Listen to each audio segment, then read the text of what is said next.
नमस्कार दोस्तों, today Bihar news के पॉलिटिकल शो रडार का ये 39वां एपिसोड है। मैं हूं आपके साथ प्रकाश सिंह। तेजस्वी यादव की बड़ी बैठक खत्म हो गई है। पटना के एक पोलो रोड स्थित नेता प्रतिपक्ष के आवास पर आज राष्ट्रीय जनता दल के संसदीय बोर्ड की बैठक हुई है। और देखिए, इस बैठक पर पूरे बिहार की निगाहें टिकी हुई थी, क्योंकि एक खबर बाजार में दौड़ रहा था, राजनीतिक गलियारों में खूब चर्चा में था कि तेजस्वी यादव बिहार की राजधानी पटना में अब नहीं रहेंगे, वो दिल्ली जा रहे हैं, देश की सियासत करेंगे, बिहार के सियासत से अब वो दूर हो रहे हैं। ये भी चर्चा थी कि तेजस्वी यादव की पत्नी राजश्री यादव की पॉलिटिकली एंट्री होने जा रही है बिहार के चुनावी रण में। राज्यसभा चुनाव के बाद वो बिहार में एक सीट पर उपचुनाव लड़ेगी और वो सीट उनके पति आरजेडी के कार्यकारी अध्यक्ष तेजस्वी यादव के विधानसभा क्षेत्र होगी। लेकिन आज आरजेडी के बैठक में क्या हुआ, तेजस्वी यादव ने कौन से फैसले लिए, पार्टी के नेताओं को जुटाकर तेजस्वी यादव ने कौन सी चर्चा की, आज रडार में सब कुछ बताएंगे आपको। साथ ही साथ आज रडार में चर्चा बिहार के मुख्यमंत्री नीतीश कुमार की भी करेंगे।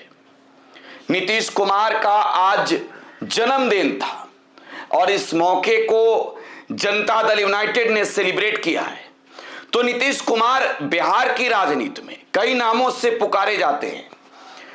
सुशासन बाबू से लेकर पलटू राम तक उनके सियासी नाम हुए। आज रडार के 49वें एपिसोड में चर्चा मुख्यमंत्री नीतीश कुमार की भी करेंगे। दोस्तों, ये खबर आज थोड़ा देर से है। देर इस वजह से हुई कि तेजस्वी यादव बैठक कर रहे थे, पटना में बैठक कर रहे थे और इस बैठक में आरजेडी के तमाम बड़े नेता मौजूद थे। आरजेडी के वो तमाम नेता थे जो पार्टी को लेकर बड़े फैसले लेने में अपनी भूमिका निभाते हैं। और आरजेडी के पार्लियामेंट्री बोर्ड की यह बैठक तेजस्वी यादव के आवास पर अब खत्म हो चुकी है। हमें भी इंतजार था कि इस बैठक में आखिरकार होने वाला क्या है, क्योंकि देखिए, ये बैठक आपात बैठक थी।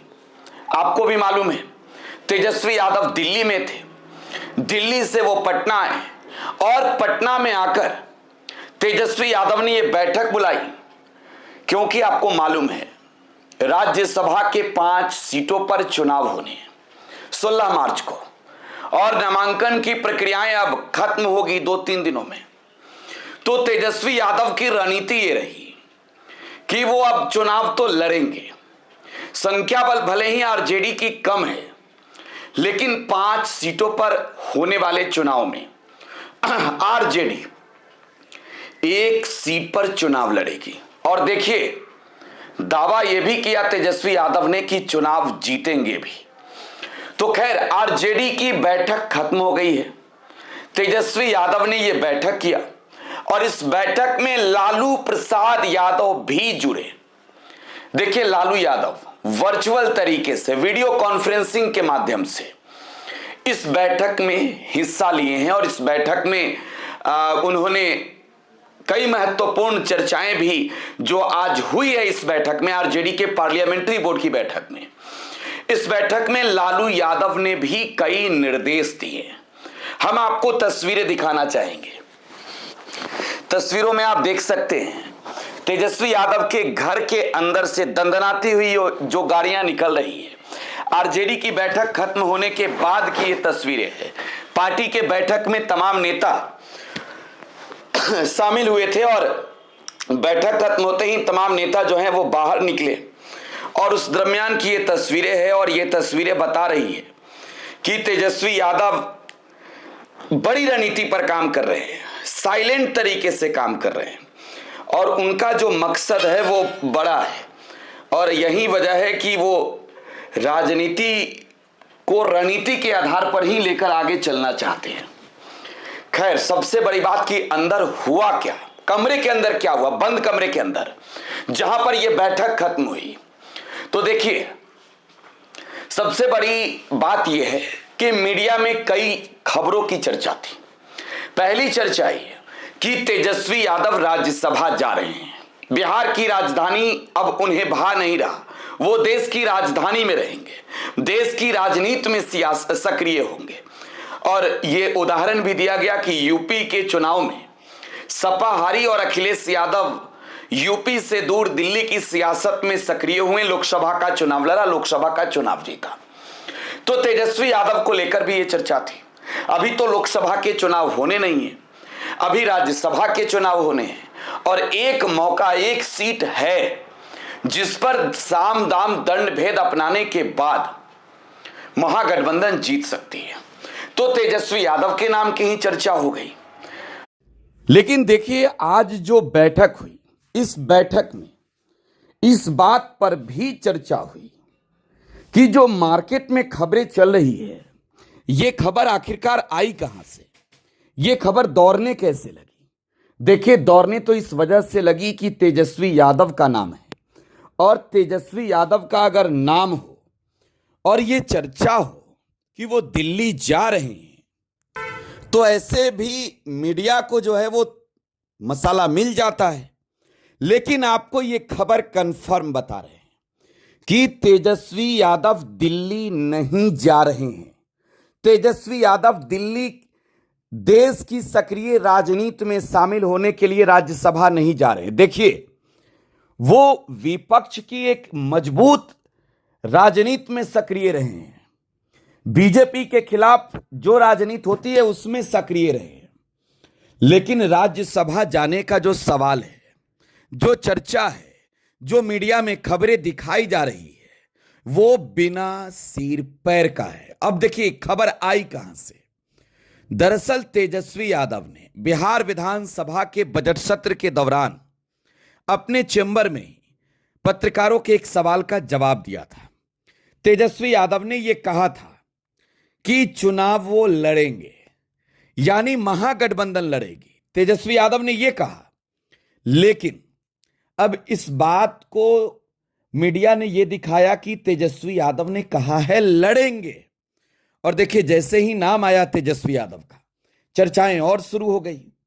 चर्चा यह भी होने लगी कि राजश्री यादव जो उनकी पत्नी है वो चुनाव लड़ेंगी।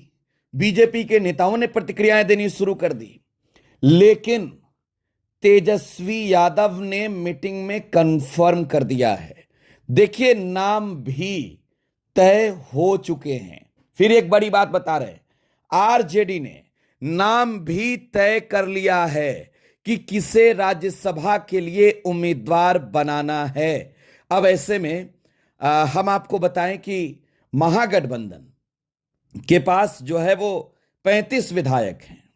25 विधायक जो हैं वो आरजेडी के, 6 विधायक कांग्रेस के, 3 विधायक लेफ्ट के और 1 विधायक आईआईपी के, आईपी गुप्ता खुद हैं।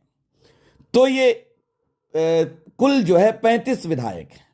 लेकिन 6 विधायक और चाहिए राज्यसभा की चुनाव को जीतने के लिए। अब ऐसे में 5 विधायक असदुद्दीन ओवैसी के पार्टी के हैं और 1 विधायक जो हैं वो हैं बसपा के पिंटू यादव। तो इस तरीके से महागठबंधन आरजेडी चुनाव लड़ने के लिए पूरी रणनीति के साथ मैदान में उतरने को तैयार है। अब आरजेडी चुनाव लड़ेगी, कैंडिडेट राष्ट्रीय जनता दल का ही होगा। यह बात महागठबंधन के इस बैठक में फाइनल हो चुका है, मुहर लग चुके हैं। दूसरी खबर यह रही, मीडिया में यह खबरें दिखाई गई कि तेजस्वी यादव को राष्ट्रीय अध्यक्ष बनाने पर औपचारिकताएं पूरी की जाएगी। तो देखिए, इस बात को लेकर आप ये कह सकते हैं कि मीडिया जो खबरें दिखा रही है वो बिल्कुल झूठा है, असत्य है। तेजस्वी यादव के राष्ट्रीय अध्यक्ष बनाए जाने की कोई चर्चा नहीं है, कोई खबर में दम ही नहीं है, बेदम खबर है। आरजेडी ने राज्यसभा चुनाव को लेकर इस बैठक में रणनीति बनाई है, फैसले लिए हैं, तय किया है कि पार्टी चुनाव लड़ेगी। कैंडिडेट के नाम पर भी मुहर लग चुका है, पत्ता अभी नहीं खुले हैं। अब देखिए, नीतीश कुमार को लेकर बताएं, आज बिहार के मुख्यमंत्री नीतीश कुमार का जन्मदिन है। इस मौके पर बधाई देने वालों का तांता लगा रहा। बिहार में एक ऐसे राजनेता के रूप में नीतीश कुमार जाने जाते हैं जिन्होंने सियासी दुनिया में कदम रखने के बाद कभी पीछे मुड़कर नहीं देखा। 1985 में पहली दफे बिहार विधानसभा के सदस्य बने। इसके बाद नीतीश कुमार लोकसभा के भी सदस्य बने। 2005 से बिहार के अब तक के मुख्यमंत्रियों की लिस्ट में नीतीश कुमार का नाम 10वीं बार शपथ लेने वाले मुख्यमंत्री के रूप में है। अब नीतीश कुमार के आज अगर राजनीतिक जीवन पर प्रकाश डालें तो बिहार में नीतीश कुमार का एक नाम सुशासन बाबू भी है। नीतीश कुमार ने बिहार में जब 2005 में सत्ता संभाला था तो लॉ एंड ऑर्डर पर सबसे ज्यादा फोकस किए थे, रोड एंड कंस्ट्रक्शन पे सबसे ज्यादा फोकस किया था। नीतीश कुमार के उस दौर को सुशासन बाबू के सरकार के नाम से जाना जाता है। लेकिन जब से नीतीश कुमार ने पलटी मारी 2015 में जब वो महागठबंधन के साथ मिलकर चुनाव लड़े, 2017 में जब वो महागठबंधन को छोड़ गए, 2020 के चुनाव में जब वो एनडीए के साथ लड़े और 22 में एनडीए को छोड़ गए, महागठबंधन में आ गए, 2024 में महागठबंधन के साथ रहे। अब ऐसे में नीतीश कुमार का नाम पलटूराम भी कहा गया। ये कहा गया कि ये पलटूराम है, पलट जाते हैं।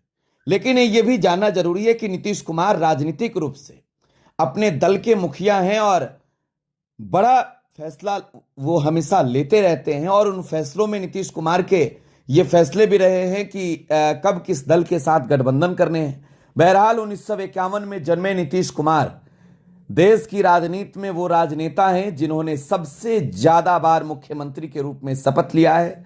और बिहार में एक तौर पर आप कह सकते हैं कि नीतीश कुमार सुशासन बाबू के नाम से भी जाने गए। वक्त के साथ नीतीश कुमार का नाम भी बदलते रहा, लेकिन नीतीश तो नीतीश है, ये कई दफे नीतीश कुमार ने साबित किया है। रडार में बस आज इतना ही। फिलहाल आप टुडे बिहार न्यूज के साथ बने रहें। धन्यवाद।